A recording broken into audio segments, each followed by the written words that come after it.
A quick stop at a convenience store places an armed citizen and his pregnant wife in the wrong place at the wrong time.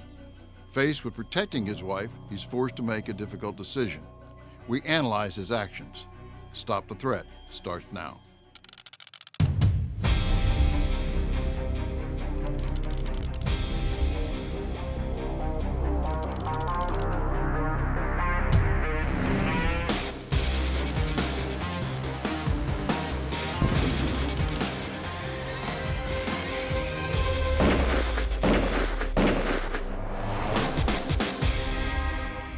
Hello and welcome to Stop the Threat. My name is James Towle.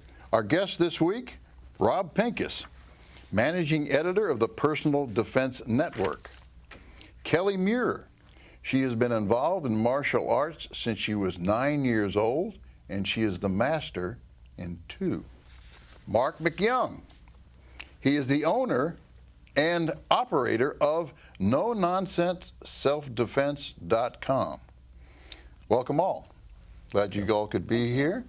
Let me start with you because, Rob, tell me a little bit about that tour. And do you call it a tour that you take from the East Coast to the West Coast? We do. Every spring, we do a training tour that involves the centerpiece is the cross-country drive. I usually start down in Florida and end up at the Firearms Academy of Seattle up in Washington State and make anywhere from 25 to 35 stops along the way. And it's really the centerpiece of the on-the-range training that I do every year. Right. So they arrange that through the range, or do they contact you directly? Because you are giving personal training, correct? Right. That's where we offer pistol and rifle classes primarily. And the ranges, of course, are constantly contacting us, and we try to plug them in a way that makes sense for the logistics of moving from the southeast up the East Coast, make a left and cut through the Midwest and over the mountains, and we hit the Pacific Northwest usually early summer. Okay, so if someone wanted to particularly have some personal training with you, would they contact their range or contact you directly? Basically, if there's a class, they go to our website first, take a look and see if there's a class in their area. Right. If there's a not, then the best thing to do is contact their local range and see if they're interested in hosting a class. Okay, all right, good. All right, Kelly, I have got to ask you this because starting at age 9 in the martial arts. Now, today we see a lot of young people of that age. I don't know that I recall seeing that 9-year-old kids. Was your mother and father involved in this? No, not at all. My brother convinced me that I could hit hard, and that began my journey in martial arts. So we decided that if I could find a karate class, that I might have a chance of doing something with that. So this was a kind of a family decision almost. Not really. I think it really was my brother saying, I think that you can hit pretty hard. You seem to hit me a lot, and there you go. So it wasn't a big discussion, trust me. Okay, and you have been into it now for many years and have had many accomplishments, and your motivation from day to day was?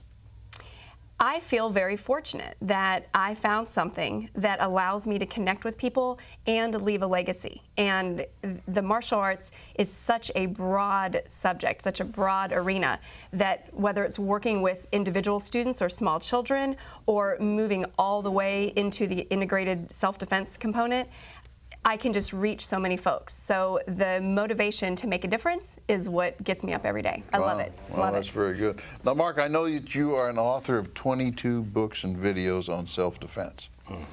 Now, that's a pretty large body of work. Yes. And I also understand that that's not your primary occupation. It is how many books have you got working now? Right now I'm working on 3. The first one is The Assumption of Sanity, which is for long-term caregivers of the mentally ill. I'm co-working or co-authoring it with a man who's qualified in that field.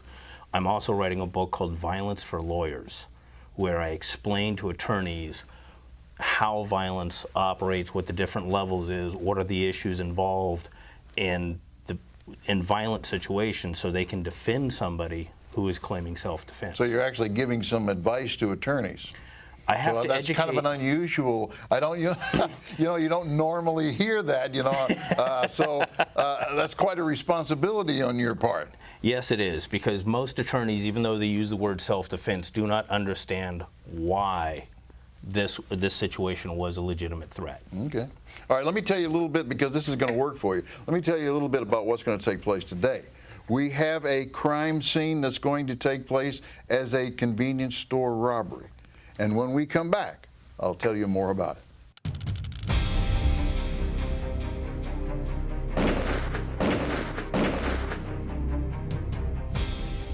Welcome back to Stop the Threat. We're about to show you a crime incident that took place, well, let's say the Midwest.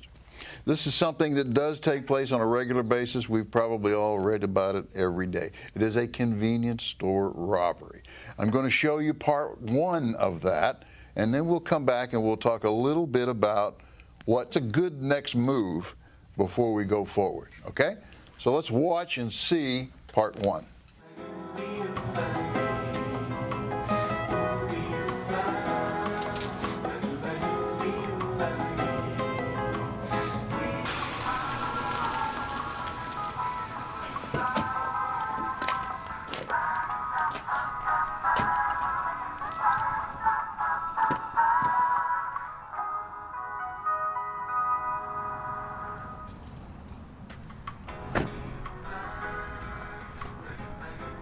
All right, in and out, just like you promised.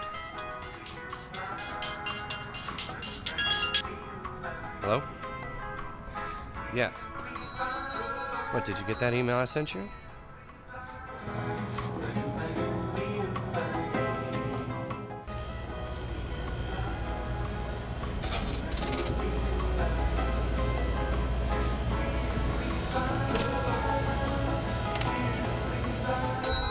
Okay, bye. Did you find everything on the list? All right. Evening. Evening. Did you find everything you were looking for? Got a bit of a sweet tooth. It's gonna be juicy for you.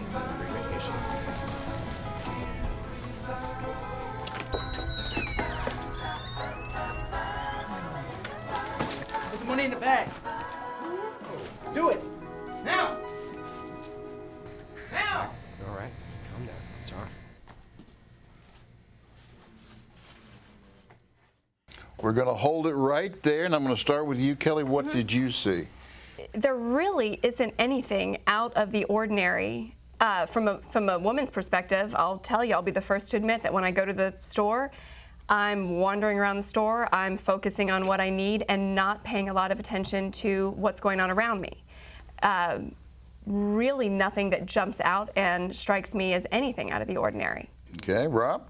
No, I say it's the same thing. At that point, we've got a guy who's clearly interested in the money. He's not overtly threatening anybody in terms of, I'm going to kill you, everybody get in the back, all the warning signs that tell us we have to act. Mm-hmm. At this point, it is very much about, he put the woman behind him, assuming that, the guy, I'm thinking about the role of the man in that situation, maybe start backing away, moving towards an aisle if we can. But again, why call attention to yourself if the guy is just going to take the money and run? Right. Actually, I think that's probably what I noticed as well, is that he did step or ask his wife to step behind him. She is pregnant. He is now concerned about a man who's entered with a shotgun. Mm-hmm. And he's putting her behind. I think everything so far seems to be correct. What do you think, Mark? I agree with that. And as was once told to me when I stepped in front of somebody like that, what makes me bulletproof.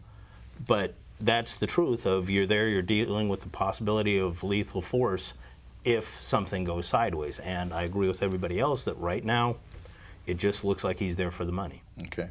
Let's look at part two and see how this develops. Yeah. Do it.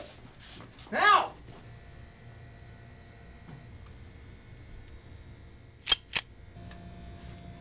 Hey, stop, stop.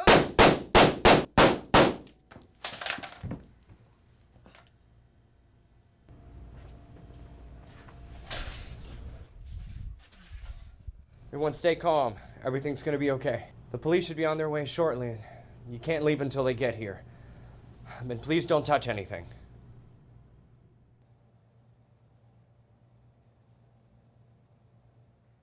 All right. First, let me say this, that obviously we have a armed citizen who is concerned for his wife. And I think at some point there, when that bad guy started waving that shotgun around, I think he made a mental decision to now step in and become involved. This is probably the biggest controversial part that we can that we need to discuss. Tell me what you think you would have done. How'd you think it went? For me, as an armed citizen, I would not have stepped forward at that point. Going back to what we talked about originally, he really gave every indication that he was there for the money. Knowing that the moment that you engage that situation, there are so many things that can happen.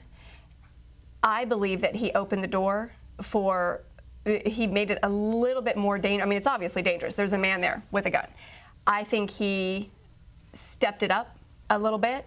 And personally, I wouldn't have done it. I would have waited for a few more moments to see what the armed robber was going to do. Okay, what I saw was that the bad guy to begin with looked a little on the crazy side. I mean, to me, he looked a little unstable. He's waving the shotgun around. I have a pregnant wife with me. He's unpredictable. Do I become involved, Rob? I think you're already involved, right? So he's made the choice to involve you. I think, one of the things, and we try not to really get too into the detail of the gun handling and things like that. It is a reenactment, but I'll say this: if I'm standing there with a gun that doesn't have a round in the chamber, I'm forced to take action a little sooner than if I had a firearm that was actually ready to be used. So he may have set himself up in a position where he had to act more preemptively, by having to take that gun out. Now, I will say this: the one tactical thing that I thought, if you're going to take action, don't take action in a way that draws fire towards the pregnant wife you're supposedly trying to protect. Thank you. All right. Hold that thought. We'll be right back.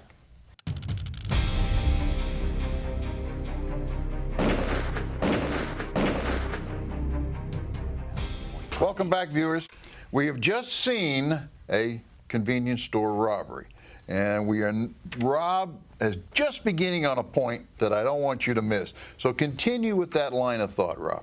Well, I think one of the things that we look at is, that once you engage that bad guy, if you really believe he's about to fire the gun, where you're standing when you draw that fire, if you're trying to protect somebody, should probably not be in the line. That would mean she gets hurt too. And people talk about the shotgun, the street sweeper. We know that even at that close range, we can get some of the pellets to spread out, and who knows where that guy's going to swing the gun. She needs to be far away, or at least down on the ground, before you call attention to yourself. Yeah, I think that's a good point. The other thing that I noticed was that there was glass behind the bad guy.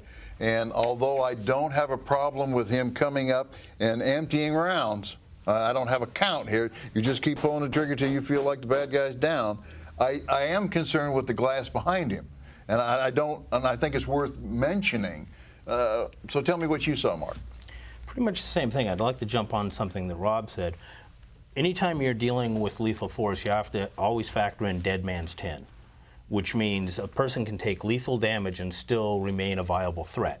So the idea of, first of all, I have issues about him using the other guy as a human shield when he pulls out and starts firing, but moving away, so any incoming fire, yes, you keep on firing, but the guy can shoot back. And that's why it's really important for the person to move away to get fire coming at him instead of his loved ones. Yeah. If you're going to be the shooter, then you need to move so that you might direct. I like that. The other thing that I noticed, and I know the rest of you did too, was that there were two people. Okay, when he jacked that round in, he got the attention of the person right in front of him. And that guy knew that he was going to get out of the way. When he brought that gun up, the fella at the counter with the hat on, it was like within seconds. I'm sure he's deaf, because that round had to come just as he moved. So I think the point here I'm trying to make is that when you're in the situation, you need to be very conscious if you're going to become involved. There's a lot of other things to think about besides you and your wife and the gun that you're about to fire. And I think that needs to be taken into consideration. What do you think? Well, I think there are so many issues here, and we've tapped on all of them, and they're all up for discussion, where, everyone's always focused on the bad guy. The biggest point was about the glass. What's behind that? So you have the danger of other innocent bystanders getting hit on both sides. That would be the biggest issue. And then it gets back, for me, it gets right back to what we originally talked about was, should the man have engaged at that moment? Okay, good. Was that a good point for him right. to actually take action and be so aggressive? Right. So. Yeah, and I think that has a lot to do with that individual and the things that have to go through your mind when you come to that tipping point.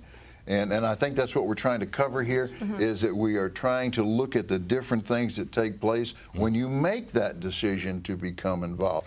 Now, from the perspective that you have, Mark, has someone been injured outside the store? It might change the whole outcome of what took place. As far as the shooter's concerned, he may be in for more than he anticipated. Right. And that's what one of the things that I've been focusing on in the last few years is surviving the meat grinder that is our justice system. And you have to take into consideration that, yes, your bullets, every bullet you send out comes with a lawsuit attached. I don't remember who said it, but I always like that idea. Yeah, right. Also, it depends on which state you're in. And that is a very big issue about your decision to engage. One of the things that I like about being here in Texas is that you have common sense rules about engaging. That same choice to engage in, say, California or Massachusetts would be you're more likely to be prosecuted there because, well, why did you have to engage? So it's not only the immediate threat you have to take into consideration, but also what jurisdiction you're under and how likely it is. Because if it's more likely to get you prosecuted, you might want to wait to engage until it's a little more obvious. If engaging is the proper thing to do. Let's back up a little bit. Correct. Because even though he was waving that shotgun around and you were concerned about your wife, the fact that you backed her behind you, Correct. you could have all been backing away. Correct. You could have gone behind and the bad guy, I don't think he would have cared. Right. Would you have got involved? I don't know. But I know this. If you're doing a schematic in your head of what state am I in, what jurisdiction am I in, is it okay, is it not okay, should I get involved? Yeah, the answer is don't get involved. I think you know when you need to get involved to defend yourself or others, and you do it. If you're standing there thinking about it, it's probably not time to act. Okay. I'm going to argue with you about that. Because number one, your thinking is done in training. Now, that means you've looked at this, you've understood the factors involved. Now, I think you'll like this, especially because you do firearms training, but I tell people that when they buy a pistol for self-defense, they are committing to $3,000 at least. Because the training it's not just the gun and it's not just the fun run around shooting, but it's also understanding the legal liability and the responsibility. That's a good point. Hold that thought, though. I've got to break off, and we'll be right back.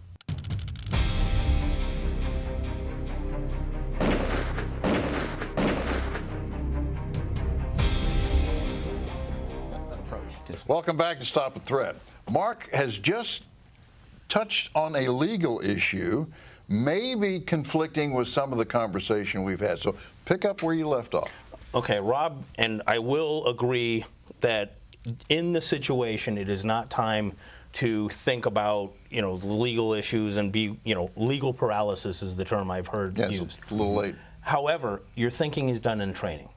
And this is, again, why I said that so much of the training, it's not just, when you get training, it's not just running around shooting, but it's understanding the legalities and the issues involved in use of force. Because basically, you can lose everything you own because of a bad shooting. And even if it's a good shooting, if you can't articulate it, if you cannot present your reasoning for it, you'll lose it. Sure, and that's the idea, and that's why people like Massad Ayoob and the Armed Citizens Legal Defense Network, understanding what to say afterwards, incredibly important. But in the moment, you act with what you got. Yeah, well, I'm glad you said that, because one of the things that I did appreciate that the shooter did say was that no one leaves and don't touch anything. Correct. Now, I think that is very important. If you don't make note of that, you should, because you're touching on that when you're mentioning some of those issues that are legal. As long as it doesn't sound like you're holding them captive with a gun in your hand. I think you should be careful how you yeah, that's true. I think backing up to the door and saying, listen, would everybody remain here, please, until law enforcement arrives? And doing it softly, but you're against the door so nobody can leave. Well, you touched on something about emotion, and that takes me back to what you do. in the martial arts, isn't one of the things you learn is controlling your emotions? Yes, it is, but there's a cliche attached to that.